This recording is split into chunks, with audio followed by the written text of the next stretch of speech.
Olá, seja bem-vindo. Uma das esperanças características do nosso tempo é o anseio e o desejo de causar um impacto, de deixar um legado. Essa ideia, essa noção de que nós existimos para criar impacto, para deixar um legado para as gerações posteriores, ela é muito presente no discurso, na imaginação, especialmente de jovens profissionais nascidos nas décadas de 80 e 90, que foram profundamente moldados pelas grandes realizações de pessoas como Steve Jobs e Bill Gates. E essas duas figuras, junto com muitas outras, formam um panteão, um conjunto, uma nuvem de ícones culturais da cultura do nosso tempo, que são venerados como aqueles que moldaram o futuro, como aqueles que deixaram a sua marca na história, como aqueles que deixaram um legado, como aqueles que causaram um impacto. Movidos por esse anseio, os jovens da nossa geração correm de maneira insana e numa velocidade assombrosa tentando chegar lá. Chegar lá é esse lugar, esse cume, esse ápice de realização no qual nós deixamos a nossa marca no mundo, nós deixamos um legado para as gerações posteriores, nós causamos um impacto no mundo à nossa volta. Não somente nós iconizamos pessoas como Steve Jobs e Bill Gates, nós ansiamos ser nós mesmos os próximos que moldarão o futuro da nossa geração. Mas o que nós ouviríamos ou como seria ter uma conversa com alguém que chegou lá? E se nós pudéssemos bater um papo com alguém que definitivamente chegou lá, escalou o cume do legado, subiu a montanha da realização e deixou uma marca no mundo? Nós podemos conversar com esse cara chamado Coelho. Esse termo hebraico que nós traduzimos como o título da Bíblia, do livro Eclesiastes, mas que o sentido original da palavra quer dizer um professor, um ensinador, um pregador, alguém que está ali para fazer um discurso, como se fosse aqueles discursos bem naquele estilo TED, sabe? Alguém que se coloca à frente de um palco e existe uma multidão ali ansiosa para ouvi-lo e ele começa a compartilhar a sua sabedoria, a sua expertise, a sua visão de mundo e aquilo que ele vivenciou com aquelas pessoas que estão ouvindo ali. Então hoje, no palco do TED, sobe nada mais, nada menos do que o Eclesiastes, esse orador que vai compartilhar conosco da sua experiência. E Eclesiastes, eu não sei se você já teve a experiência de ler esse livro, ele é um livro um tanto quanto incômodo e muitas passagens do livro soam ácidas e quase não convencionais, heterodoxas. Em alguns momentos, Eclesiastes soa assim, ele chega a resvalar em algo que eu diria perigoso. E nós nos incomodamos um pouco com o discurso do livro de Eclesiastes, em especial porque ele propõe uma sabedoria diferente, uma sabedoria não convencional, uma sabedoria que acontece em uma tensão com o livro de Provérbios. Esses dois livros são provavelmente o coração da sabedoria bíblica, Provérbios e Eclesiastes. Juntos, eles formam essa frente que biblicamente nos ensina a viver com sabedoria dentro da vontade e dos planos de Deus, mas Eclesiastes tem um tom diferente e quando nós lemos esse livro, especialmente em contraste com Provérbios, nós percebemos que ele oferece uma perspectiva diferente das coisas. Em alguns momentos do livro, nós precisamos exercitar o nosso discernimento para entender exatamente o que Eclesiastes está dizendo. E um trecho aqui no capítulo 2, muito interessante, que eu gostaria de compartilhar com você hoje, diz o seguinte. Ele está falando, ele está iniciando o livro e ele diz assim, Eclesiastes capítulo 2, versículo 4. Lancei-me a grandes projetos. Uau! Construí casas e plantei vinhas para mim.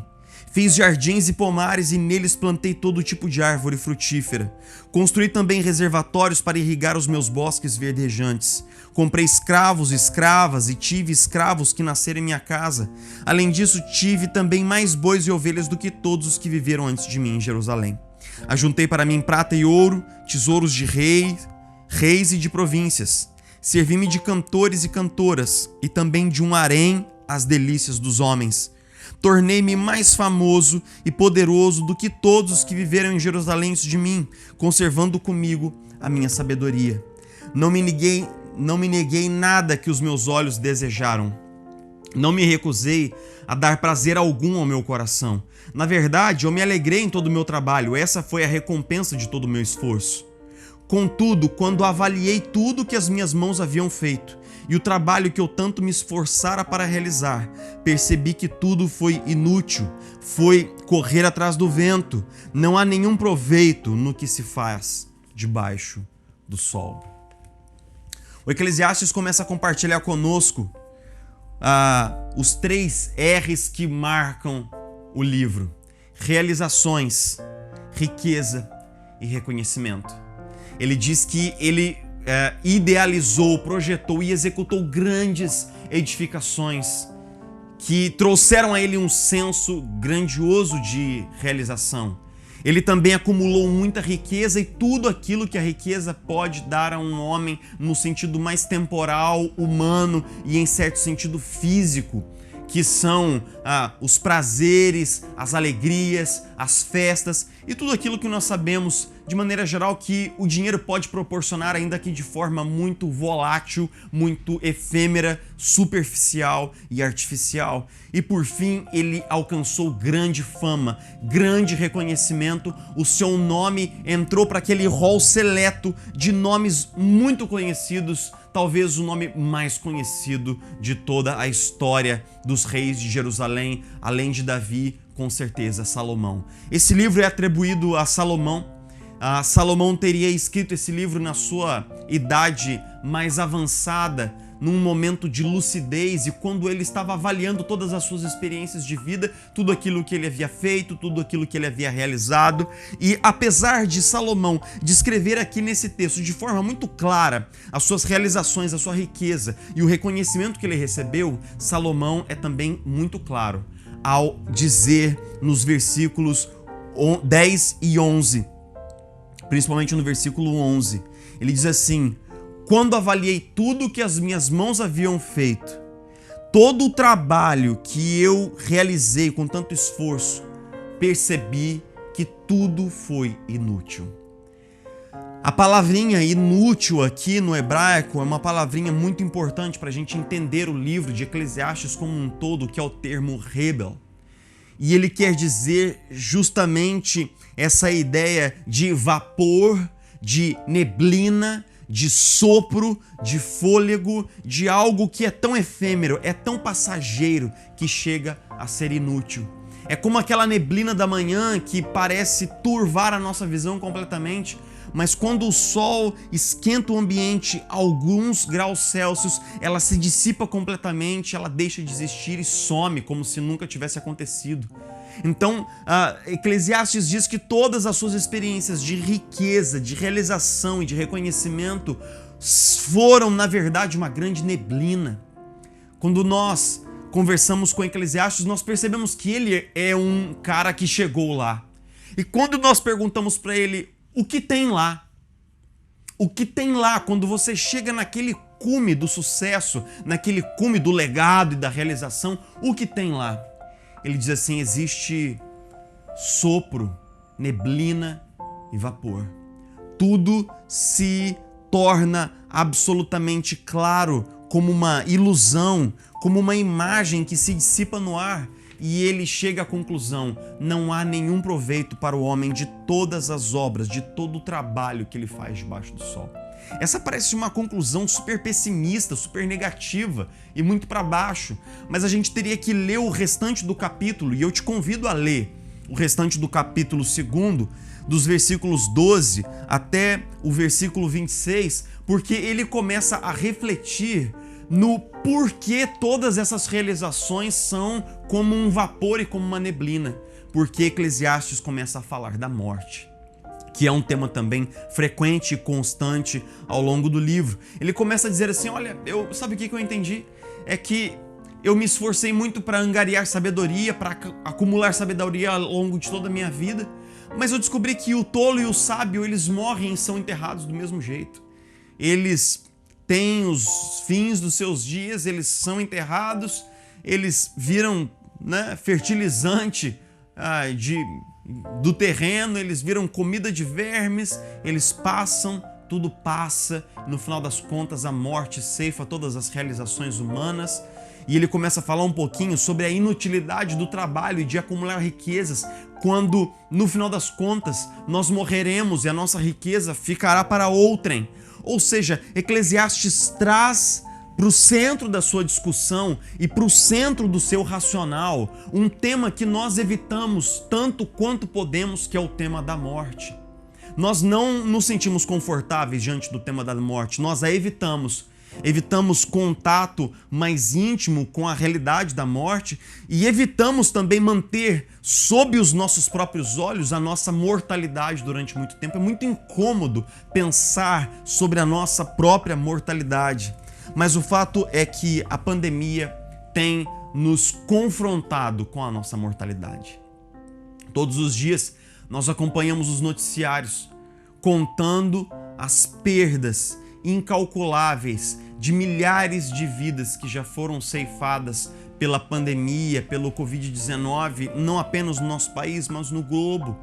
E aos poucos a nossa geração é confrontada, quase que estrangulada com a percepção da mortalidade. E nós começamos a chegar no mesmo ponto de reflexão que o Coelet, que o Eclesiastes, quando nós descobrimos que a morte e o tempo ceifam, corroem qualquer realização humana que seja. Não há legado que perdure a realidade da morte e do tempo. Não há impacto que subsista a realidade da morte e do tempo. Não há nenhuma realização humana que seja capaz de sobreviver ao impacto da morte e do tempo. Não há nenhum reino humano edificado com tijolos humanos que possa subsistir ao efeito corrosivo da morte e do tempo. Você quer ver um bom exemplo? Quando você entra num avião para fazer uma viagem maneira com a sua família, do primeiro até o último minuto que você permanece naquela aeronave, seja em solo, seja em voo, você por acaso se lembra de Santos Dumont? Você por acaso se recorda, olha, eu estou aqui na grande invenção de Santos Dumont que marcou a história, deixou um legado, causou um impacto, deixou a sua marca no mundo, inventando o avião. Você se lembra de Santos Dumont? Você conhece a história de Santos Dumont e como o seu pai lhe deixou uma riqueza que deu a Santos Dumont a possibilidade de devotar a sua vida à aviação? Você conhece alguma das aventuras de Santos Dumont, especialmente aquela na qual ele contornou a Torre Eiffel com um dirigível? Você conhece alguma coisa da vida de Santos Dumont? Ou você, como eu, entra num avião, permanece ali durante muitas horas e nem sequer se lembra da imagem, da figura ou do nome de Santos Dumont? Nós muitas vezes imaginamos que causaremos um impacto e deixaremos um legado e que isso é uma maneira de continuar existindo. Quando nós almejamos causar um impacto no futuro, quando nós almejamos deixar a nossa marca no mundo, no final das contas nós estamos querendo driblar a morte e alcançar a eternidade vivendo alongadamente no coração, na imaginação, na mente e nos corações das pessoas que vão se lembrar de nós como aquele sujeito que marcou a história, que causou um impacto e que deixou um legado. Mas você tampouco se lembra de Santos Dumont. E eu tampouco me lembro de Salomão. E eles são apenas nomes, como fantasmas presos no armário da história. O seu legado passou, seu impacto já não é sentido mais entre nós. E o que faz com que eu e você pensemos que conosco será diferente. Provavelmente, os netos dos seus netos não saberão o seu nome, não saberão o meu nome. Daqui a 100 anos ninguém se lembrará de mim. E é bem provável que ninguém se lembre de você, a não ser como um nome a ser estudado en passant num livro de história, em algum lugar. Se você, dependendo do tipo de carreira ou de profissão que você tiver, ou das realizações, mas nada mais do que isso, um nome apagado num livro de história, ao qual os alunos pouca atenção prestarão. Nós ficamos aterrorizados de pensar que nós somos feitos de tempo. Nós tentamos driblar a natureza temporal da nossa existência, causando um impacto e deixando um legado, mas Eclesiastes nos diz em alto e bom som: esse é um beco sem saída, essa é uma falsa esperança, essa é uma ilusão, essa é uma falsa esperança do nosso tempo. E então nós nos perguntamos: ainda há esperança? Nessa série de reflexões que nós estamos fazendo em junho na nossa comunidade, nós estamos nos perguntando, diante de todas as falsas esperanças que têm caído por terra nesse tempo de pandemia, ainda há esperança? Ainda há esperança? Nós, seres humanos, tentamos suplantar, vencer o tempo e conquistar a eternidade. Mas no final das contas, as nossas realizações, nossa riqueza, nosso reconhecimento são engolidos, são engolfados, são triturados pela morte e pelo tempo. Na nossa tentativa de vencer o tempo, nós sempre perdemos. No entanto, há uma grande ironia aqui. Nós somos seres feitos de tempo, que ansiamos a eternidade.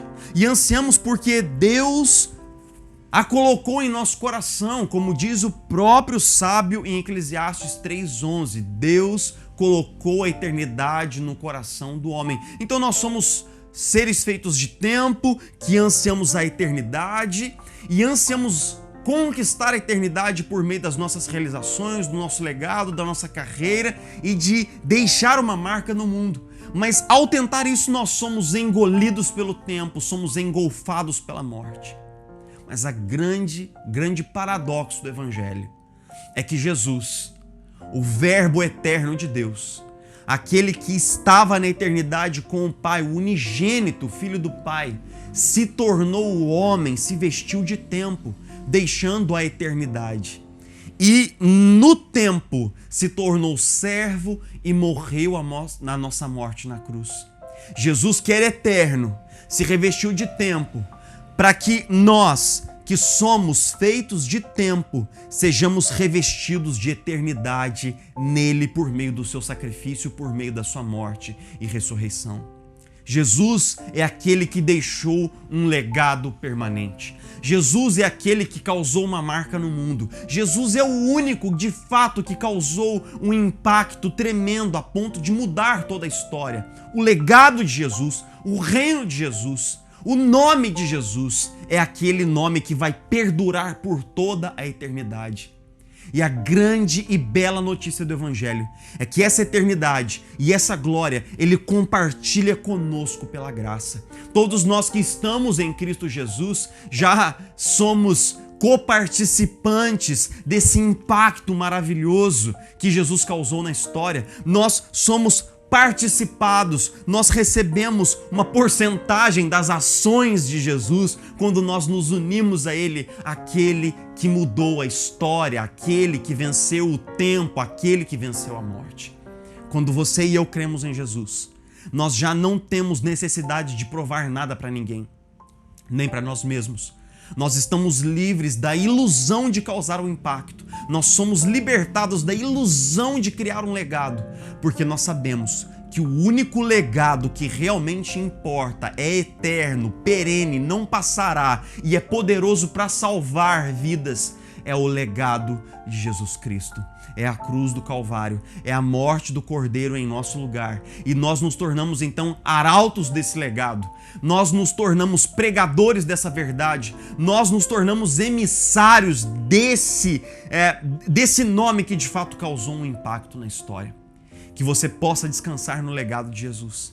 Que você possa permitir que a boa nova do Evangelho cause um impacto eterno na sua vida. Um impacto que jamais passará.